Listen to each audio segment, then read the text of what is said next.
Break کے بعد ناظرین ایک دفعہ پھر آپ کو کہتے ہیں خوشامدید. آج کے پروگرام کو ہم کنکلوڈ کریں گے ایک اچھی خبر کے ساتھ, اور اچھی خبر یہ کہ سٹاف لیول ایگریمنٹ طے پایا ہے, اور یہ نگران حکومت اور عسکری قیادت کی کوششوں کا نتیجہ ہے. اس کے ثمرات ہمیں دیکھنے کو مل رہے ہیں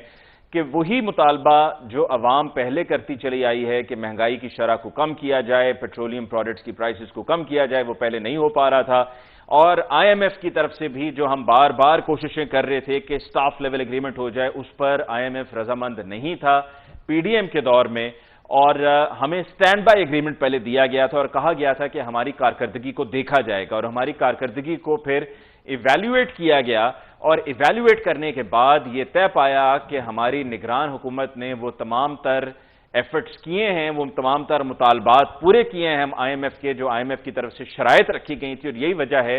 کہ یہ سٹاف لیول ایگریمنٹ طے پایا ہے جس کے تحت $70 کروڑ کا قرض منظور ہوا ہے. اور جیسے ہی یہ رقم پاکستان ہمیں موصول ہوگی, اس کے بعد جو یہ مہنگائی کی شرح میں اضافہ ہوا تھا اس میں بھی کمی واقع ہوگی, اور اس کا ریفلیکشن جو انڈیکیٹرز ہیں وہ ہمیں دیکھنے کو مل رہے ہیں, جیسا کہ اسٹاک ایکسچینج 57,000 پوائنٹس کے ساتھ گزشتہ 2 سال کی بلند ترین سطح پر پہنچی. اور یہ کیوں ہے؟ یہ اس وجہ سے ہے کہ سرمایہ کاروں کا اعتماد بحال ہو رہا ہے, ہماری ایکسپورٹس میں اضافہ ہو رہا ہے, امپورٹس میں کمی واقع ہو رہی ہے, اور یہی وقت کی ضرورت بھی تھی. اور اسی طریقے سے جو سمگلنگ تھی فورن کرنسی کی, بالخصوص ڈالر کی, اس سمگلنگ کو بھی روکا گیا ہے. اور پھر 15 نومبر کے بعد ایک اور بڑی خبر, خوشی کی خبر جو ہمیں دی گئی, اور ایک عام آدمی کا مطالبہ تھا کہ petroleum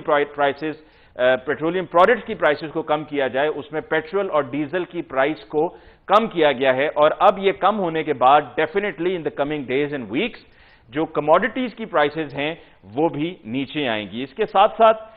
S I F C کا, جو کہ خصوصی سرمایہ کاری کونسل ہے, اس کا 7واں اجلاس بھی منعقد ہوا. اجلاس میں آرمی چیف نے معیشت کی پائیدار بحالی کے لیے مختلف شعبوں میں حکومتی اقدامات کو سراہا اور پاک فوج کے غیر متزلزل عزم کی یقین دہانی کرائی. So hats off to them and congratulations to everybody. عسکری قیادت اور نگران گورنمنٹ کی انتک کوششوں کا یہ نتیجہ ہے کہ we getting the results, اور امید کرتے ہیں کہ یہ کامیابی کا, خوشحالی کا سفر اور معیشت کی بہتری کا سفر اسی طرح سے آگے بڑھتا رہے گا. اس کے ساتھ ہی مجھے علی ممتاز کو آج کے پروگرام سے دیجیے اجازت. لانے کے بعد